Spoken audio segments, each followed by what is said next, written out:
영화에서 본 느낌인데 너무나도 유명한 장면이고 그렇고 왜 옷을 입히지 않았을까? 왜 옷이 없을까?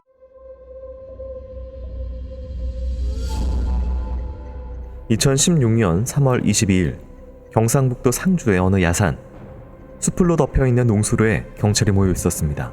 인적이 드문 이곳에 무슨 일이라도 생긴 걸까? 얼마 전 실종 신고가 들어온 여성을 찾던 중이었습니다. 그런데 여기서 사체 한 구가 발견돼 신분 확인 중입니다. 사체가 발견된 곳은 약 6m 길이의 콘크리트 원형관으로 되어 있는 농수로 안. 깊숙한 곳 쪽에 불빛을 비추자 하얀 시신이 보였습니다. 범인은 기괴하게도 나체 상태의 시신을 몸을 한껏 웅크리게 해 농수로 안에 끼워 넣어놨습니다. 사체가 얼마나 오래 이곳에 있었는지는 모르겠지만 이미 심하게 부패된 상태였습니다. 게다가 현장 주변에 피해자의 것으로 추정되는 물건은 하나도 발견되지 않았고요. 알몸의 사체 한 구 외엔 피해자에 대한 그 어떤 흔적도 남아있지 않은 현장.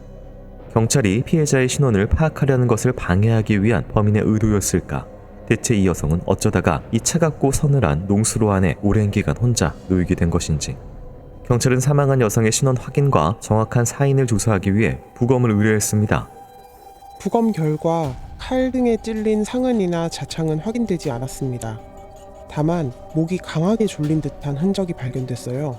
사인은 경부 압박으로 인한 질식사로 추정됩니다. 누군가의 목이 졸린 채 사망했다는 것. 하지만 범인은 왜 여성을 나체 상태로 유기한 것일까? 경찰은 여성의 성폭행 피해를 의심했습니다. 하지만 사망한 지 오래되어서인지 성범죄의 흔적을 정확히 확인하기는 어려웠습니다. 여성이 대체 누구에 의해 어떻게 살해당했는지 알 수 없던 그때 사망한 여성의 신원이 확인됐습니다. 사망한 녀석은 45세 류 씨로 한 달 전 남편의 실종 신고가 들어와 있던 것을 확인했습니다. 신고 내용에 의하면 아내가 2016년 2월 27일에 나가서 들어오지 않았다고 되어 있어요. 무려 한 달 전에 들어왔던 실종 신고. 하지만 이상했습니다. 사망한 류 씨가 거주하던 곳은 인천시. 그러나 그녀가 사망한 채 발견된 경북 상주의 이 농수로는 집에서도 멀뿐더러 류 씨에겐 낯선 지역이었던 겁니다. 아무리 생각해도 상주 안에는 접점이 없습니다. 친지 가족 모두 경북 상주와는 거리가 멀어요. 대체 어쩌다가 거기까지 가게 된 건지 이해할 수가 없습니다. 아내와 접점이 없던 상주. 대체 한 달 동안 그녀에게 무슨 일이 있었던 것일까?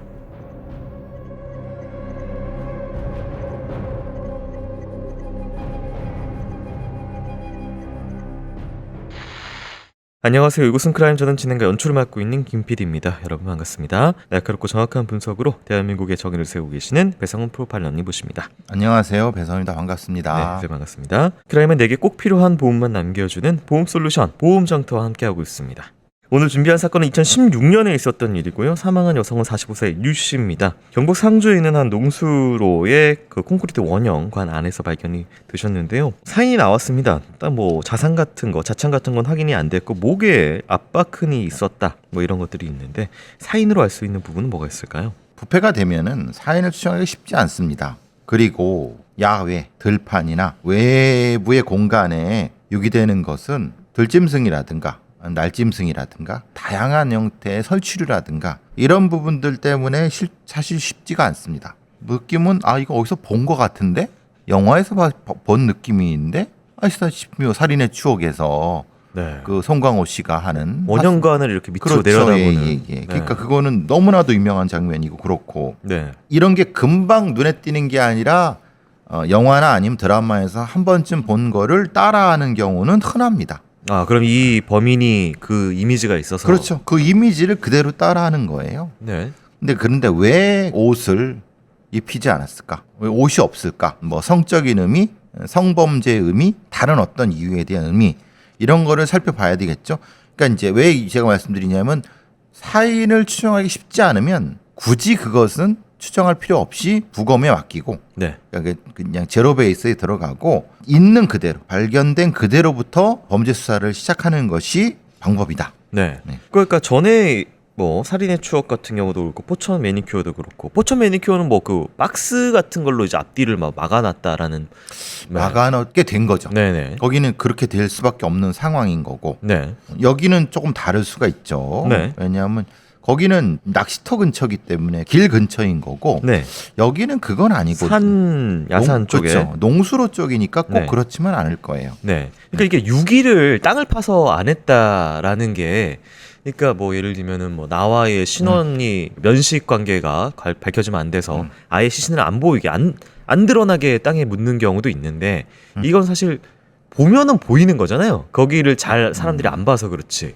근데 보면 보이는데 누가 네. 그걸 보겠습니까? 누가 설마 볼까 이런 식인가요? 예. 생각해보면 그 근처를 알면은 누가 그걸 굳이 그 안을 들여다본 그러지 않거든요. 야산 농수를 누가 제가 늘 말씀드렸지만 시골에서 땅 파는 게 쉬운 것 같지만 쉽지 않아요. 그리고 금방 발견이 돼요. 그 야간은 더 힘들어요.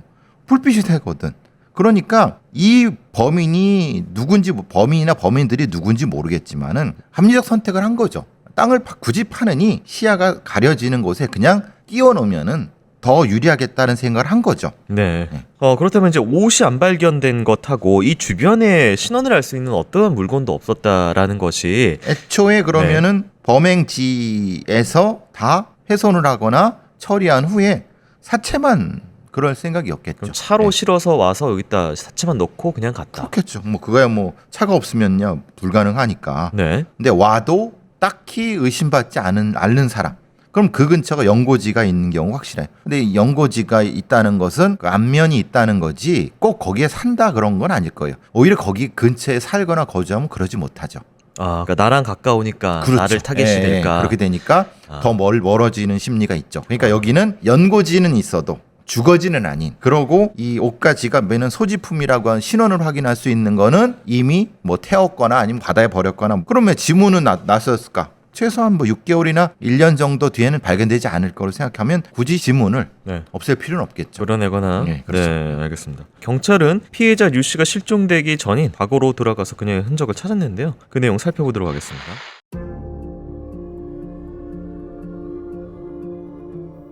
경찰은 아내 류 씨의 마지막 생활 반응이 확인된 시점인 2016년 2월 27일을 기점으로 수사 시점을 재설정했습니다. 그런데 이상한 점이 있었습니다. 남편 최 씨가 아내의 실종 신고를 무려 사흘이나 늦게 했던 겁니다. 오해입니다. 아내는 예전에도 며칠씩 집에 들어오지 않는 경우가 있었어요. 당연히 이번에도 일이 있어서 늦게 들어오나 보다 했죠. 근데 그 기간이 사흘이나 된 적은 없었습니다. 그래서 뒤늦게 신고한 것뿐이에요. 아내가 평소에도 외박을 자주 일삼았다는 남편의 주장. 류 씨는 18년 전 지금의 남편 최 씨와 만나 결혼했고 두 사람 사이에는 어린 두 자녀도 있었습니다. 가정이 있는 그녀가 남편과 자녀들을 두고 외박을 자주 일삼았다는 남편 최 씨의 주장. 더욱 놀라운 건 실종 전 그녀가 마지막으로 확인된 행선지였습니다. 2016년 2월 27일입니다. 류 씨가 인천 서구 검단로에 있던 한 노래방에 갔더라고요. 새벽까지 그곳에 있던 게 확인됐습니다. 확인 결과 그곳은 류 씨의 직장이었습니다. 노래방 도우미로 일하고 있던 류 씨. 경찰은 그녀가 일하고 있던 노래방 직원들을 만나 그녀에 대한 이야기를 들을 수 있었습니다. 아, 그 조선족 언니요? 들어보니까 어릴 때 부모님 죽고 입양돼서 자랐다던데. 근데 한 달 전에 남자 손님 만난다고 나간 뒤로는 소식이 없어요. 2016년 2월 27일 새벽 1시경 류 씨가 일하던 노래방에 손님으로 왔다는 한 남성. 두 사람은 약 2시간 동안 함께 술을 마시며 노래를 부르다가 헤어진 듯 보였다고 했습니다. 그러나 같은 날 새벽 3시경 류 씨의 핸드폰으로 다시 연락을 취해온 그 손님. 전화 통화하는 거 보니 방금 나간 그 손님이었어요. 딱 봐도 2차 가려는 것 같더라고요. 그렇게 전화를 받고 노래방을 떠난 류 씨. 하지만 그것이 그녀의 마지막 모습이었습니다. 경찰은 그날 류 씨의 손님으로 왔던 남성 강 씨를 찾아냈습니다. 그날 노래방에 가긴 했습니다. 근데 이후에 여자분한테 따로 통화한 적은 없습니다. 전 바로 집으로 갔어요. 하지만 남성의 통화 기록을 확인하자 그날 새벽 두 사람이 통화한 기록이 확인됐습니다. 그러나 끝까지 자신은 통화한 적이 없고 왜 통화 기록이 떴는지도 모르겠다는 강 씨. 의심되는 정황은 또 있었습니다. 피해자가 발견됐던 상주의 농수로가 강 씨 모친 거주지에서 1km 떨어진 곳이었던 겁니다. 이건 단순히 우연일까?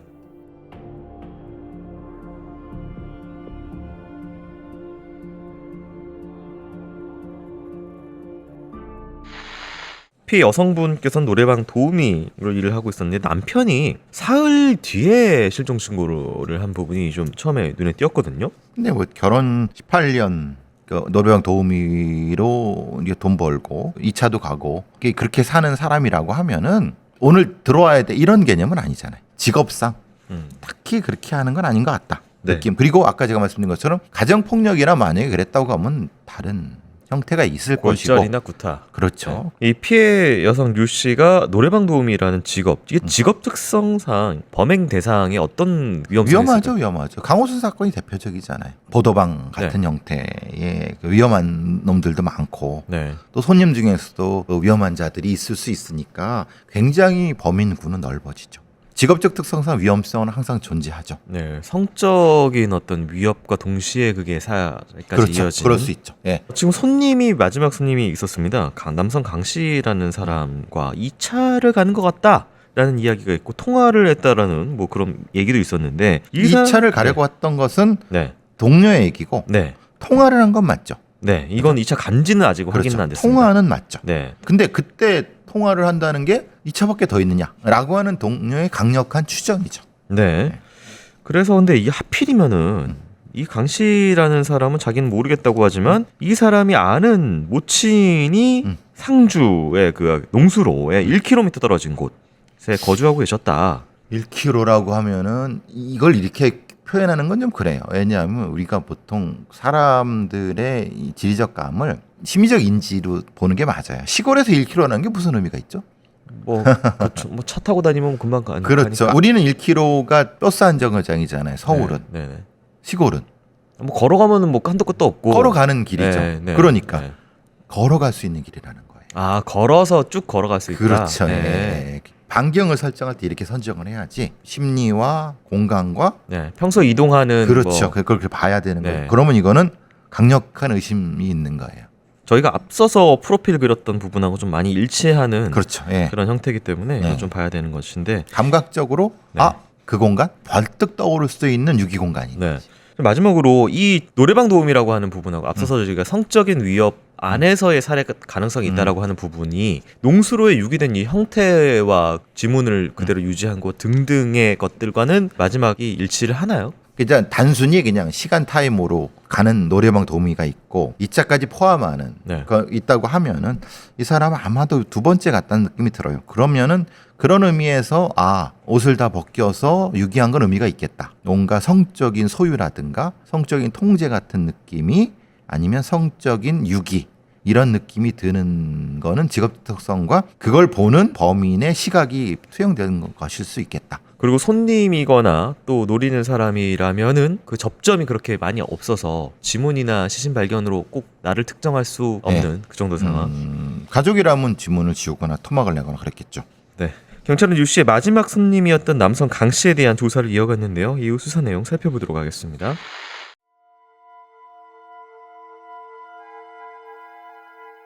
강 씨에 대한 의심을 품고 그에 대한 조사를 이어간 경찰. 그런데 강 씨는 아내와 두 아들과 함께 살고 있는 평범한 집의 가장이었습니다. 심지어 2005년부터 사건 당시까지 11년간 성실히 택배기사로 근무 중이었습니다. C통운에서 택배기사로 일하며 월 300에서 500 정도의 수입을 얻고 있었습니다. 택배 업무를 하기 전에는 생산직 직원, 마트 팀장으로 근무하기도 했다더라고요. 가장으로서 꾸준히 직장 생활을 하며 성실하게 살아왔던 강 씨. 게다가 사건 추정을 전후로 그는 아무 문제 없이 직장에 잘 출근한 기록까지 있습니다. 2016년 2월 27일 강 씨는 늦지 않고 직장에 출근했고 오후 4시까지 배달 일을 했습니다. 다음 날에도 낮 12시쯤 정상 출근했고요. 하지만 분명히 강 씨는 그날 새벽 유 씨에게 통화한 기록이 남아 있었습니다. 아내와 아이들이 있어 곤란해하던 강 씨는 경찰에 추궁해 결국 그날의 진실에 대해 입을 열었습니다. 그날 그 여성분과 노래방에서 만난 이후에 제가 전화를 걸어서 2차를 제안했습니다. 이후 인근 모텔에서 만났고요. 그게 전부입니다. 같이 놀고 그냥 헤어졌다고요. 그날 류 씨와 모텔에서 2차를 즐긴 것은 맞으나 이후 자신은 출근을 했고 그녀의 행방에 대해선 아는 게 없다고 했습니다. 그런데 강 씨에 대해 조사하던 경찰이 그에 대한 새로운 정보를 발견했습니다. 1993년 강 씨가 강도 상해죄로 징역 2년에 집행유예 3년을 선고받은 전과가 있었던 겁니다. 게다가 1987년과 97년에도 폭력 행위로 벌금을 받았던 강 씨. 다소 충격적인 사실도 드러났습니다. 강 씨가 호기심에 자신의 휴대폰으로 여성 속옷을 입고 있는 자신의 성기를 촬영했더라고요. 성실한 가장의 모습 뒤로 강 씨의 폭력성과 전과 그리고 난해한 성적 취향까지 드러난 겁니다. 게다가 류 씨는 이런 강 씨와 모텔에 간 이후 생활 반응이 확인되지 않는 상황. 과연 강 씨는 류 씨의 실종과 아무런 관련이 없는 게 확실할까? 강 씨에 대한 의심이 재차 커지던 그때 경찰은 이들이 방문했던 모텔 주인으로부터 이상한 이야기를 듣게 됐습니다. 한 달 전이라 내가 기억이 가물가물했는데 생각해보니 그 사람들이 묵었던 그 방이요. 퇴실하고 치우러 들어가 보니까 전기장판 전선이 끊어져 있더라니까요. 글쎄. 보통 그게 끊어질 일이 없으니까 기억이 나죠. 류 씨와 강 씨가 묵고 나온 방에 전기장판 전선이 끊어져 있었다는 모텔 주인의 진술.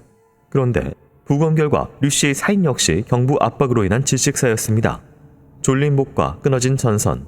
과연 이건 역시 단순한 우연인 것일까?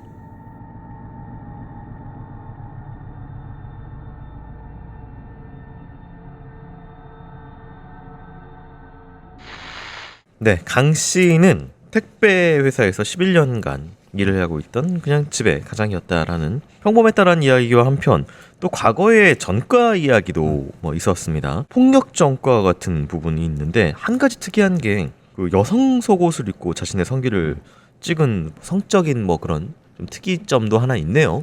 어떻게 보실까요? 복장 도착이 있는 느낌도 들지만 이게 성범죄가 의심될 때 과거의 전과가 강도상해 그러면 네. 뭐라 그랬죠 제가?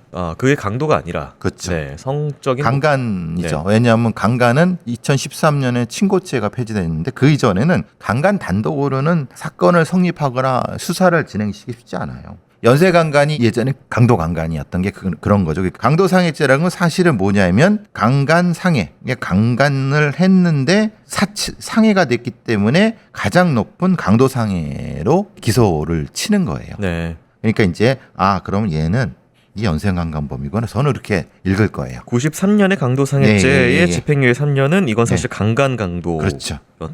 강도 강간이었는데 네. 근데 문제는 이제 그 당시 1993년도는 이런 죄가 너무 흔해갖고 근데 사실은 굉장히 위험한 놈이었을 수 있어요.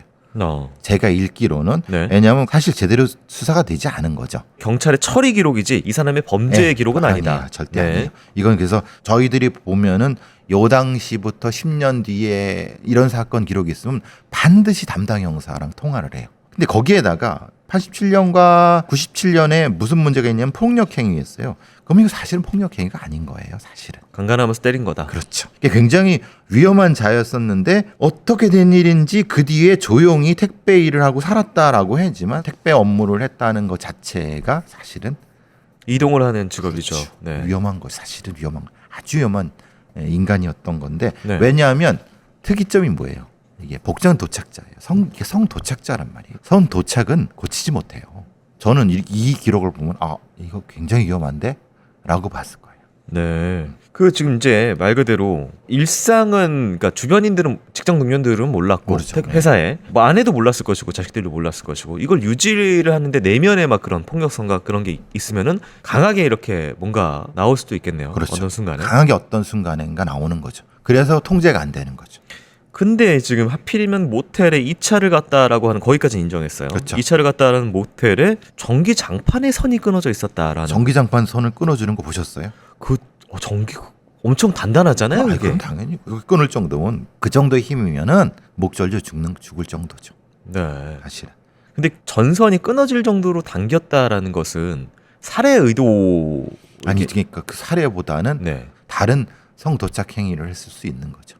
조르고 묶고 이런. 그렇게 있을 수 있는 거지. 알겠습니다.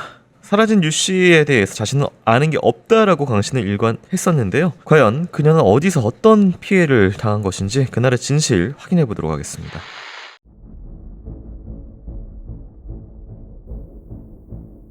경찰은 모텔 주인의 진술을 바탕으로 한 달 전 사건 발생 당시 모텔 주변의 CCTV를 모두 확보해 류 씨의 마지막 동선에 대해 파악하기 시작했습니다. 그런데 의외로 가까운 곳에서 단서가 나왔습니다.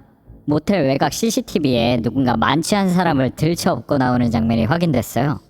2016년 2월 27일 이른 아침인 6시 30분경 두리번거리며 모텔에서 나오고 있는 한 남성. 그런데 그가 어깨에 들쳐매고 있던 건 놀랍게도 류 씨였습니다. 모텔 입구를 빠져나온 남성은 모텔 앞 도로에 주차되어 있던 화물 차량 짐칸에 류 씨를 실었습니다. 이후 차량의 동선을 살폈습니다. 아침 7시경 인천 서구 중봉대로 805 도로상에서 잠시 차를 세우더니 화물칸으로 들어가 한참을 안 나오더라고요. 그 이후 차량이 향한 곳은 택배회사였습니다. 차량 조회 결과 차주는 류 씨와 마지막으로 만났던 강 씨였습니다. 경찰은 증거를 확보한 이후 강 씨를 긴급 체포했습니다. 그리고 추궁 끝에 모든 것을 털어놓은 강 씨. 그날의 진실은 참담했습니다. 노래방에서 나온 뒤에 류 씨한테 전화를 걸어서 20만 원을 줄 테니 성매매를 하자고 연락을 했습니다. 동의해서 인근 모텔에서 만났던 거고요. 만나자마자 현금도 바로 지불했습니다. 하지만 사건은 아침 6시경 터졌습니다. 성관계를 시도했던 두 사람. 그러나 강 씨의 성기가 발기되지 않았고 이에 강 씨는 류 씨를 향해 유사 성행위를 요구했습니다. 그런데 조용히 성기만 빼주면 될 것이지. 갑자기 그러니 성기를 빼주는 대가로 20만 원을 더 달라는 둥.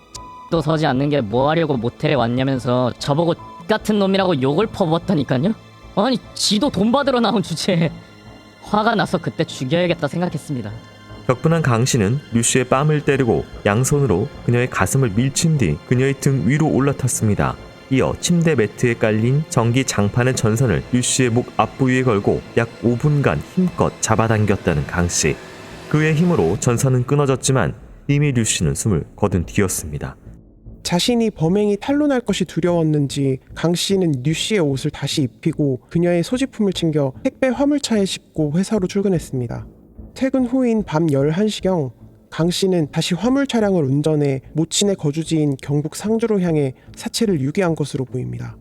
그곳은 강 씨 역시 어릴 때 거주하며 지리를 잘 알던 곳이었습니다. 그는 모친에게 갑자기 보고 싶어서 왔다며 둘러댔고 새벽에 몰래 일어나 사체를 유기할 장소를 물색했습니다. 모친 집에서 1km 정도 떨어진 도로 옆에 풀숲으로 덮여서 눈에 잘 띄지 않는 농수로를 발견한 거죠. 그는 다시 류 씨의 옷을 속옷까지 모두 벗기고 사체를 웅크리게 만들어 원형 농수로 안에 깊숙하게 넣어 사체를 유기했습니다. 사체를 유기한 강 씨는 그녀의 소지품을 챙겨 인근 쓰레기 소각용 드럼통에 넣고 모두 태웠다고 진술했습니다. 이후 아무렇지도 않은 듯 인천의 집으로 돌아온 강 씨. 그는 마치 모든 사건이 조용히 지나가길 바라는 듯 다음날 낮 12시부터 경찰에게 잡히기 직전까지 정상 출근해왔던 것으로 밝혀졌습니다.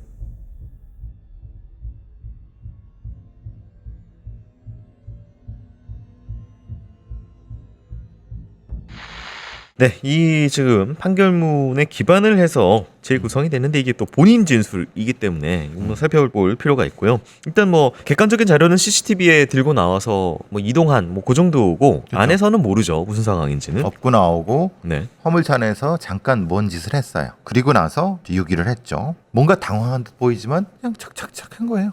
이건 범죄 경력이 없으면 그렇게 되기 쉽지 않죠. 어쨌든 지금 뭐 피해자는 그 노래방 도우미고 같이 모텔로 들어갔으니까 뭐 끌려 들어가거나 이런 흔적 발견 못했으니까 들어간 것까지는 일단은 성적인 어떤 거를 하려고 들어간 것처럼 보이긴 합니다. 근데 안에서 앞서서 이제 교수님께서 이 뭔가 이 집착적인 성행위, 변태적인 성행위를 하는 과정에 있어서 예를 들면은 뭐 류 씨가 안 따랐다든지 뭐 이 안에서는 어떤 그게 있었을까요?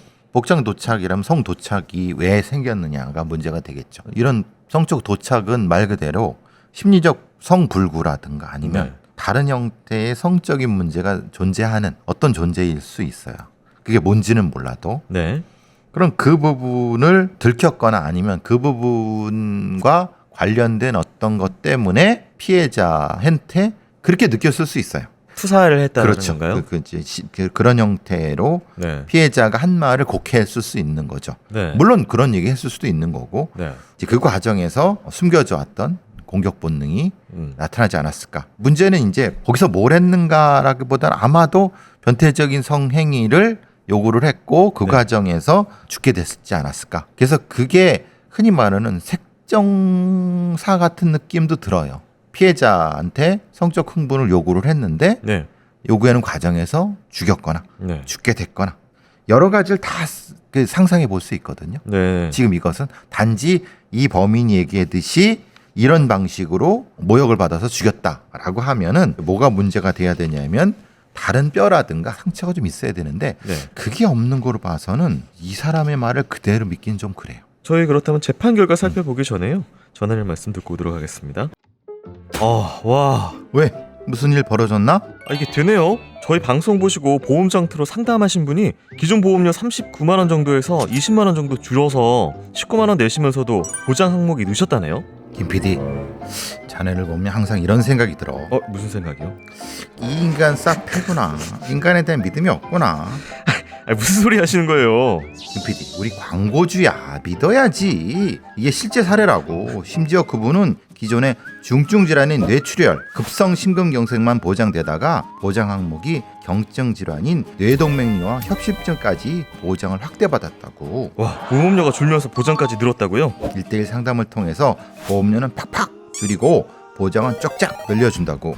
번호가 뭐죠? 1544-5788. 자세한 건 더보기 눌러보라고.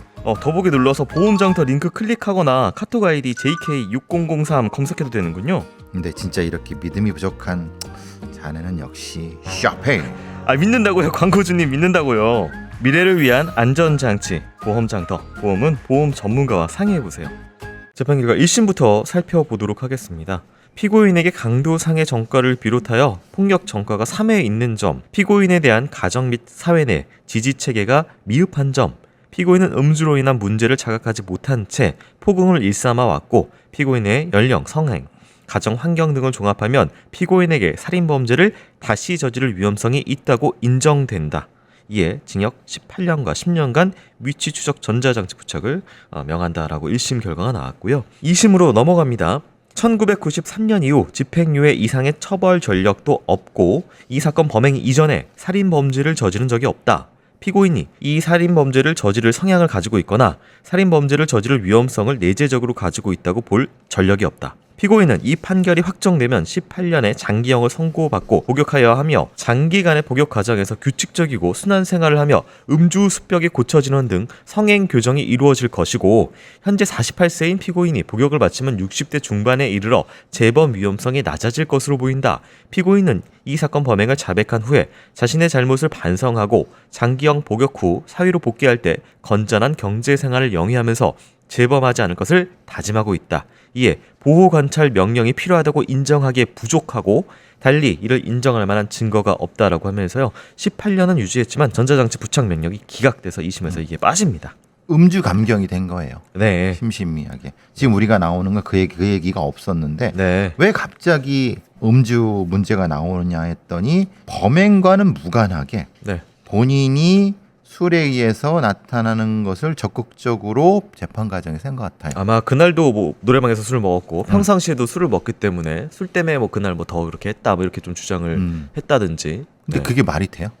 말은 안 돼. 사건하고는 상관이 예를 없죠. 들면 네네네네. 술을 먹고 2차를 와서 여기서 범행을 한 거예요. 네. 술을 먹은 상태에서 범행을 했다고 하면은 음주 심신미약이 인정될 수가 있어요. 만취 상태라고 하면은. 네. 근데 얘는 이 범인은 술을 먹고 노래방에서 노래를 부르고 나서 여기 와서 텀이 있다는 거예요. 네. 그러니까 음주하고 이 사람의 살인 행위랑은 관련이 없어요. 근데 이 범인이 뭐라고 하냐면 본인의 음주라든가 어떤 뭐 여러 가지를 떠든 거예요. 그러면 그것과 살인이 무슨 관계가 있는지를 탄핵을 했어야지. 네. 검사가 각각을 따로따로 하니까 이 사람이 술 때문에 이 여자를 죽인 것처럼 된 거예요. 그러니까 술 때문에 발기고도 안 됐는데 그거를 지적을 해서 그때 화가 그렇죠. 나서 그냥 예. 죽인 게 화가 그대로 나서. 인정이 된. 그렇죠. 여기서 웃긴 건 제가 가장 웃긴 건 이거예요. 네. 48세의 피고가 60세 중반에 이르러서 재범 위험 낮아질 거라 생각하는데 그래요? 아니 보성 어부는 70대 때 사람을 넷이나 죽였는데 네. 그리고 다른 지금의 60대가 살인 얼마나 많이 하는데 도대체 이 판사들은 언제적 사람들이에요? 이건 데이터로 판단한 게 아니라 그 자기 정도면 감- 사람을 네, 내 감으로. 자기 감으로. 네. 본인이 뭐라 그랬냐면 자기는 반성했고 재범하지 않을 거를 다짐한다 그래요. 그 다짐을 어떻게 믿습니까? 이게 너무 네. 너무 주먹구구라는 거예요. 그러니까 정말 최악인 그 추정은 노래방 도우미 술 먹고 실수로 죽였네. 그렇죠. 이렇게 된 거죠. 그것도 조선족. 네. 그러니까 이게 너무 주먹구구로 이렇게 재판을 해버리면 어떻게? 근데 이걸 저는 적어도 여기에 프로파일링 보고서라든가 이게 있었으면 좋겠다는 생각이 들었어요. 재판 내내 그게 하나도 없어요. 네, 없더라고요. 네. 하여튼 뭐 지금 원래는 2034년에 만기 출소인데 뭐 혹시 가석방이 된다고 한다면 이거 가석방이 돼요. 이건 성범죄가 아니기 때문에 그런 거예요. 네, 그렇다면 이제 2020년 후반에도 나올 수 있는 그렇죠. 네. 그래서 이게 무서운 거예요. 성범죄라고 하면 성범죄는 가석방이 제한이 돼요. 특히 아동 성범죄는 아니면 좀 잔혹한 성범죄. 이건 잔혹한 성범죄가 아니에요. 그냥 우발적인 살인이에요. 네, 유기형이고 그래서 네. 한 뭐 2020 몇 년 안에 나올 수도 있네요. 이 그렇죠. 사람은. 네. 10년, 한 2년 정도 살고 나올 수도 있어요. 네, 지금 24년이니까 뭐 몇 년 안에 나올 수도 있는 상황입니다. 네, 지금 이 조선족 출신의 어쨌든 결혼을 해서 어떻게 됐든 아이도 낳고 먹고 살려고 지금 노래방 일을 하면서 키워왔는데 정말 재수없게 이상한 사람 하나 만나가지고 변태니까 변태. 네, 생을 달리했습니다. 전국도 고통 속에서 아마 돌아가셨을 것으로 추정되고 목이 졸려서 굉장히 안타깝고 아이들이 잘 크고 있나 모르겠네요. 네, 피해자의 명복을 빕니다. 교수님 수고 많으셨습니다. 고맙습니다.